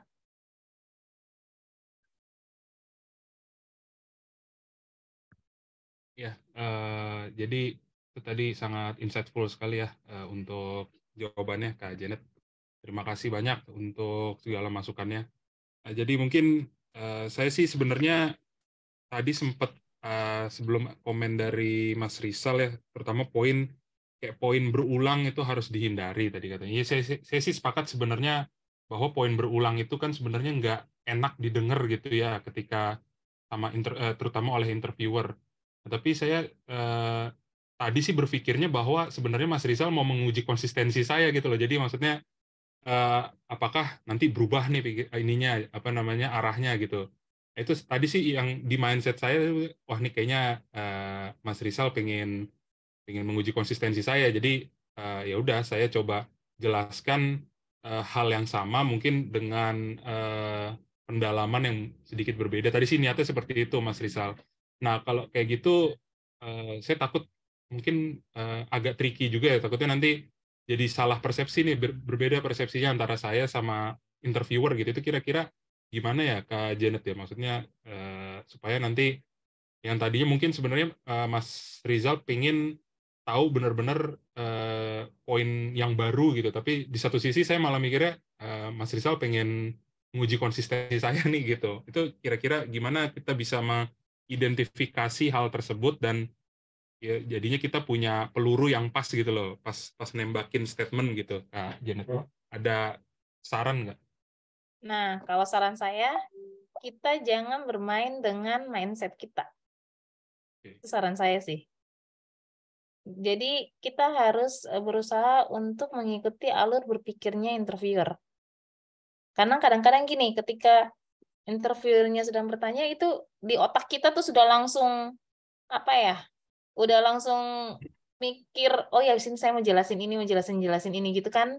Nah, itu yang akan nantinya bikin kita tidak fokus dengan pertanyaan dari si interviewer dan akhirnya melenceng jawaban kita gitu. Karena kita selalu beranggapan dengan pendapat pribadi kita. Gitu loh, Mas. Jadi kalau buat saya sih jangan bermain dengan pikiran sendiri. Ya. Itu sih. Jadi memang harus lebih cermat ya, Mak.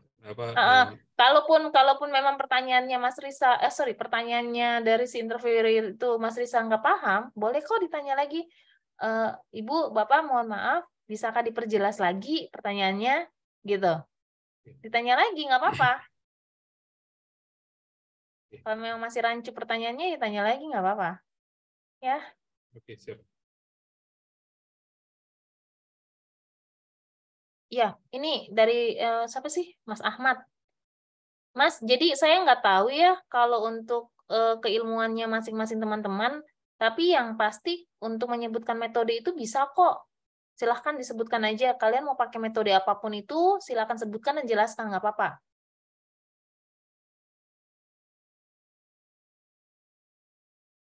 Oke. Oke. Boleh, Ada nanti lagi? saya coba cari apa namanya referensi lagi ya. Ini mungkin satu hal yang bisa bermanfaat mungkin nanti. Terima kasih Mas Ahmad ya. Ya, terima kasih Mas Ahmad. Oke. Ada lagi Mas Risa? Ataukah teman-teman lain mau berpendapat ataukah mau menilai dari Mas Risa?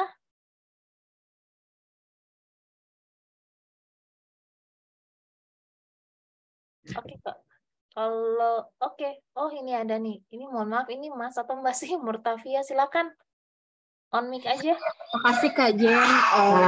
Aku mau nanya, kan kemarin kalau misalnya, semisal kita kan udah nyusun, kemarin kan kita udah masukin proposal.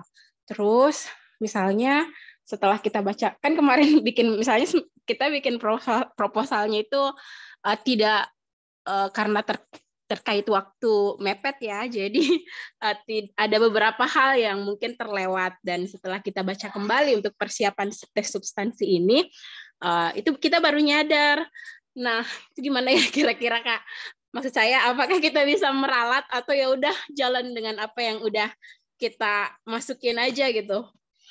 Terkait dengan metode yang akan kita gunakan, kemudian instrumen, dan pokoknya terkait dengan metode dan instrumen itu, analisis data seperti itu, kita baru nyadar, oh ternyata yang lebih cocok ini kayak seperti ini seharusnya, yang kemarin itu ada kekeliruan. Jadi menurut Kak Jen itu seperti apa? Makasih Kak Jen.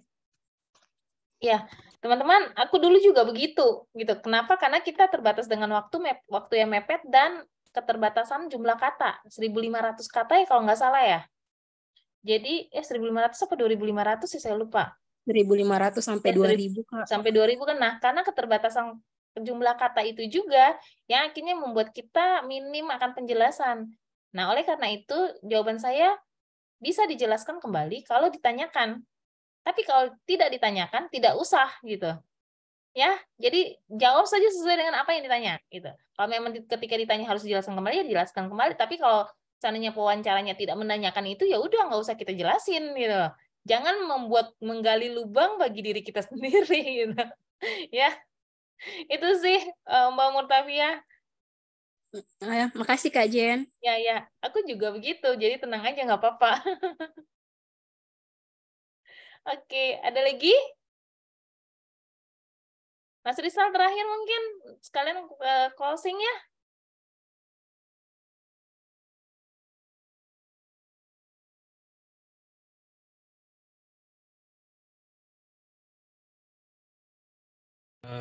Oke, mungkin kalau nggak ada yang ditanyakan lagi dari kawan-kawan ya, kita tutup aja ya Kak Janet ya, mungkin karena sudah malam, besok juga hari Senin, tapi besok libur ya, mohon maaf.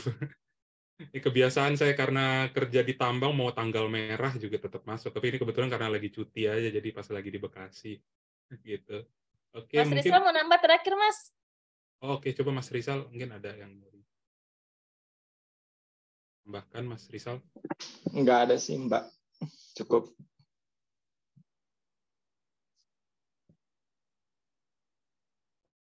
Oke, mungkin saya tutup atau gimana Kak Janet? Ya, Mas Rizal, closing aja.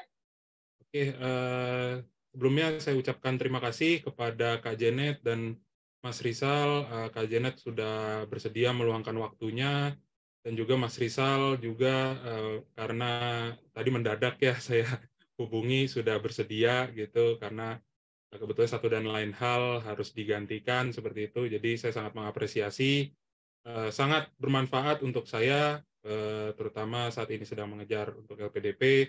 Semoga sesi kali ini bisa bermanfaat untuk terutama diri saya dan juga kawan-kawan yang sudah hadir, dan juga semoga Kak Janet dan Mas Rizal dibalas kebaikannya berkali-kali lipat karena bersedia membantu ya.